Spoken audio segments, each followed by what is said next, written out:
प्रिय प्रशिक्षुओं, बीएड द्वितीय वर्ष की ऑनलाइन क्लास आपकी चल रही है, जिसमें हमारा विषय है शैक्षिक प्रशासन, प्रबंधन एवं पर्यावरणीय शिक्षा।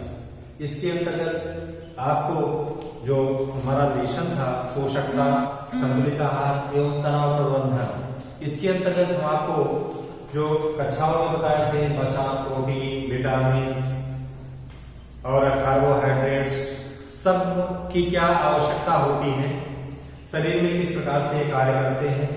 उसके साथ साथ वीडियो में आपको जो प्रोवाइड करवाया गया था वो जल के विषय में बताया गया था। जल क्या होता है, शरीर के लिए जल किस प्रकार से आवश्यक होता है। तो जल को हम लोग पढ़ चुके थे कि जल देखे थे कि किस किस प्रकार से जो है हमारे शरीर में वह कार्य करता है और जल की कमी से हमारे शरीर में क्या दिक्कतें आती हैं। तो उसमें हम क्या देखे थे कि मुख्य तत्व के रूप में देखा गया था जल। जल जो क्या करता है कि शरीर को जो है एक प्रकार से कह लीजिए कि प्रफुल्लित रखने का कार्य करता है। उसके साथ साथ जो हमारे शरीर में गंदगी होती है मलमूत्र के माध्यम से, पसीनों के माध्यम से उसको जो है बाहर करने का कार्य करता है। इस प्रकार से जल के अभाव में हम देखे थे ऊंट का सूखना, त्वचा शुष्क हो जाना, उसके बाद जो है तमाम सारी बीमारियां जो है जल के अभाव में उत्पन्न हो जाती है। इस प्रकार से शरीर को हमारे स्वस्थ रखने के लिए जल जो है बहुत ही आवश्यक होता है। अब ये जो सारी चीजें हम पढ़ चुके थे उसमें हम देखते हैं कि हमारा मुख्य भोजक तत्व अर्थात मुख्य भोज्य तत्व हमारा क्या होता है, तो उसी के बारे में आज का जो हमारा टॉपिक है वह है मुख्य भोज्य तत्व। मुख्य भोज्य तत्व। मुख्य भोज्य तत्व के बारे में देखें तो जो भी ये कह लीजिए कि जो भी अभी तक हम आपको जानकारी दिए कि चाहे कार्बोहाइड्रेट हो, चाहे वसा हो, चाहे प्रोटीन हो, चाहे विटामिन हो, चाहे जल, वह सब निश्चित रूप से आवश्यक होते हैं। और यही हमारे क्या है कि वह मुख्य भोजक तत्व, भोज्य तत्व आते हैं, जिसमें जो है भोज्य पदार्थों को उनके रासायनिक निर्माण, फिर से देख लें, भोज्य पदार्थ जो हमारे होते हैं उनका जो रासायनिक निर्माण होता है, उस रासायनिक निर्माण की अगर हम दृष्टिकोण से अगर ये देखें तो इनको जो है निम्नलिखित 5 वर्गों में डिवाइड किया जा सकता है। अर्थात रासायनिक निर्माण की दृष्टि से इन भोज्य जो हमारे तत्व होते हैं, पदार्थ होते हैं, इनको जो है 5 भागों में डिवाइड कर सकते हैं। जिसमें पहला हमारा है वह है कार्बोहाइड्रेट, जिसके बारे में कार्बोहाइड्रेट के बारे में आप पढ़े हैं, है ना। तो कार्बोहाइड्रेट के एक बार फिर देख लेते हैं कि कौन कौन से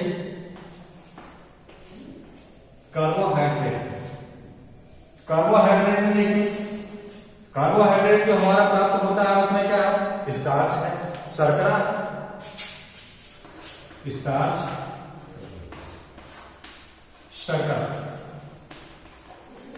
इसमें हम बताए थे आपको कि कार्बोहाइड्रेट जो स्टार्च और शर्करा हमारी है किन वस्तुओं से प्राप्त होते हैं, जो हमारे यहाँ शरीर के लिए आवश्यक होते हैं। कार्बोहाइड्रेट किन वस्तुओं से प्राप्त होते हैं उसमें हम आपको बताए थे पीछे, एक बार हम आपको फिर याद दिला देते हैं, जैसे गेहूं, आटा, चावल आदि। तो जो भी ये पदार्थ होते हैं इनसे हमको क्या होता है, कार्बोहाइड्रेट की मात्रा प्राप्त होती है। दूसरा हमारा जो है क्या है, वसा। वसा को अगर हम देखें तो जो वसा है हमारा वह जो है क्या है, चिकने पदार्थ। जितने भी हमारे चिकने पदार्थ होते हैं जैसे तैलीय पदार्थ, इन पदार्थों को अगर खाते हैं तो उनसे हमको क्या प्राप्त होता है, वसा प्राप्त हो जाता है। उसके साथ साथ और कौन से हैं, वानस्पतिक चर्बी है, उससे भी प्राप्त होता है। उसके साथ साथ और कौन से हैं, तो और में अगर देखा जाता है तो जीवजन्य जो पदार्थ होते हैं उनसे जो है वो प्राप्त होता है। इस प्रकार से जो है हमको वसा प्राप्त होता है। तो वसा के संदर्भ में अगर देखें तो जो है वो क्या है,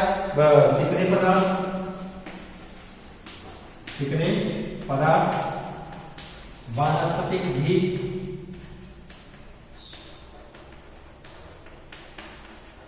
वानस्पतिक घी।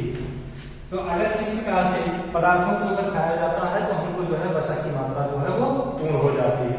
उसके साथ साथ तो तीसरा हमारा आता है इसी का पार्ट, वह है क्या है हमारा जो है वो प्रोटीन। प्रोटीन में भी बताया गया आपको, तो प्रोटीन हमको कहां से प्राप्त होती है?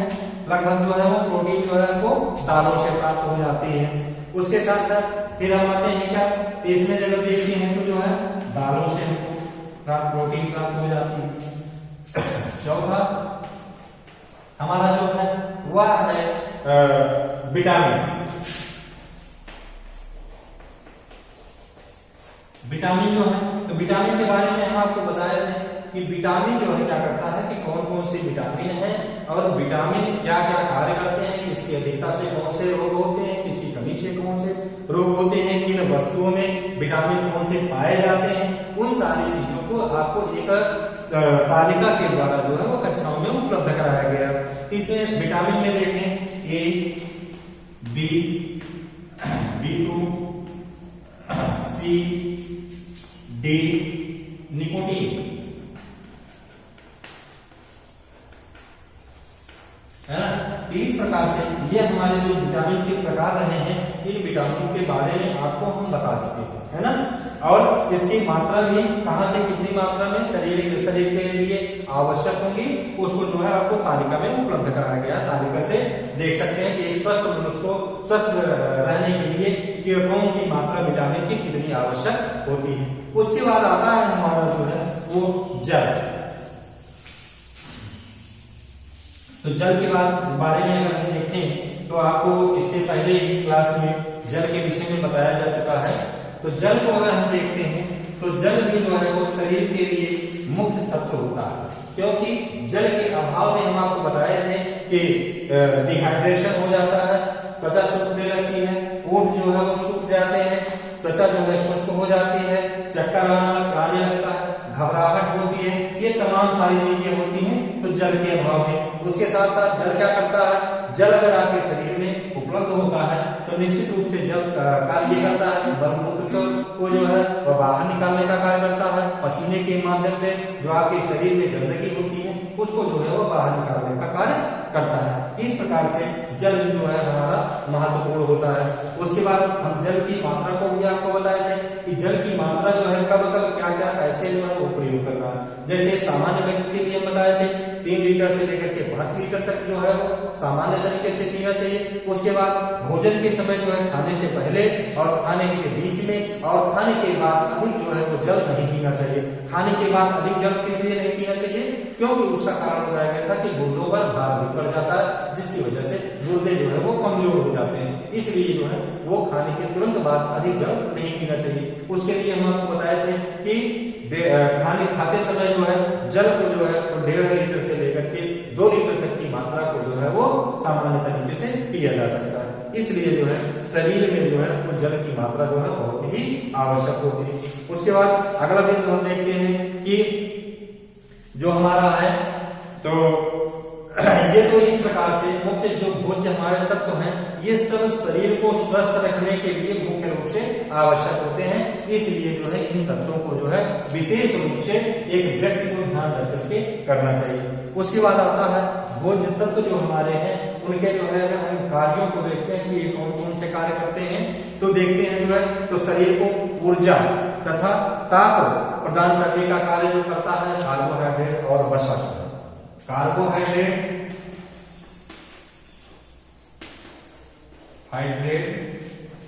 और वसा जो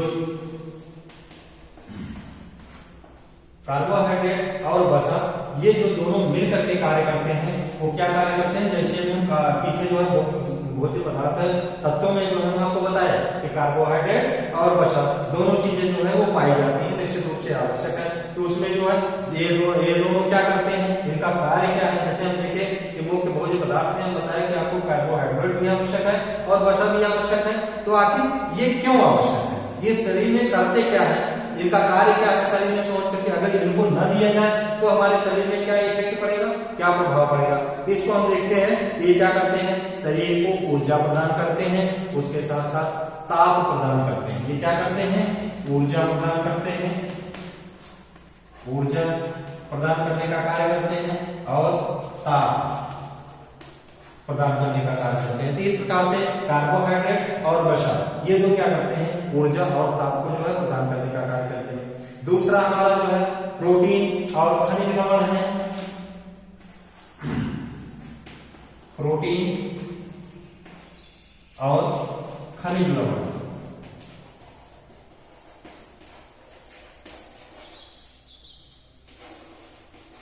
प्रोटीन और खनिज लवण क्या करेंगे, इसका कार्य क्या है, तो प्रोटीन और खनिज लवण जो है हमारा जो है वो शारीरिक वृद्धि और कोशिकाओं की टूट-फूट की मरम्मत, ये क्या करता है, शारीरिक वृद्धि,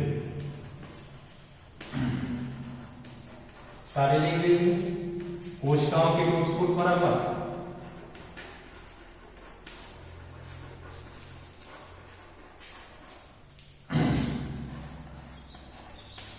टूट-फूट मरम्मत। तो देखिए प्रोटीन और खनिज लवण, अगर इन दोनों का अभाव हो जाता है शरीर में, अगर हम शरीर को प्रोटीन नहीं देते, खनिज लवण नहीं देते, तो क्या दिक्कत आती है, शारीरिक वृद्धि रुक जाती है। इसीलिए कहा जाता है कि बालक की सही शारीरिक वृद्धि करने के लिए उसका जो है क्या करना है, उसमें जो है प्रोटीन की मात्रा और खनिज लवण की मात्रा जो है वो निश्चित रूप से आवश्यक होती है, तभी जो है वो शारीरिक वृद्धि होती है, अन्यथा जो है वो शारीरिक वृद्धि रुक जाती है। उसके साथ साथ कोशिकाओं में जो क्षति पहुंचती है उसको जो है वो मेंटेन करने का कार्य जो है वो क्या करता है, कौन करता है, प्रोटीन और हमारे खनिज लवण दोनों मिलकर के करते हैं। उसके बाद हम देखते हैं जो है कि विटामिन क्या करते हैं, विटामिन और खनिज लवण, विटामिन और खनिज लवण मिलकर के क्या करते हैं, विटामिन और खनिज लवण मिलकर के वो क्या कार्य करते हैं, विटामिन और खनिज लवण मिलकर के क्या करते हैं, शारीरिक क्रिया और स्वास्थ्य सुरक्षा के कार्य का भार इन्हीं पर होता है। क्या क्या होता है, शारीरिक जो हम क्रियाएं करते हैं, जो क्रिया हम करना चाहते हैं उसके लिए वह एक्टिव करता है, और उसके साथ साथ क्या करता है, वह स्वास्थ्य सुरक्षा, स्वस्थ हमको रखने के लिए जो है यह जो है दोनों विटामिन और खनिज लवण। उसके साथ साथ विटामिन की मात्रा को, जो विटामिन के कार्यों को हम आपको बता चुके हैं कि विटामिन के कार्य जो है वो क्या है, किसी कमी से क्या क्या होता है। इस प्रकार से हम आगे चलते हैं। इसी के साथ साथ ये हमारा जो है इस प्रकार से हो जाता है समाप्त। आइए हम देखते हैं कि जो ये हमारे भोज्य तत्व, मुख्य भोज्य तत्व है, वो भोज्य तत्व क्यों आवश्यक है। उसी के साथ हम एक टॉपिक और देख लेते हैं, छोटा सा है, वो संतुलित आहार। संतुलित आहार,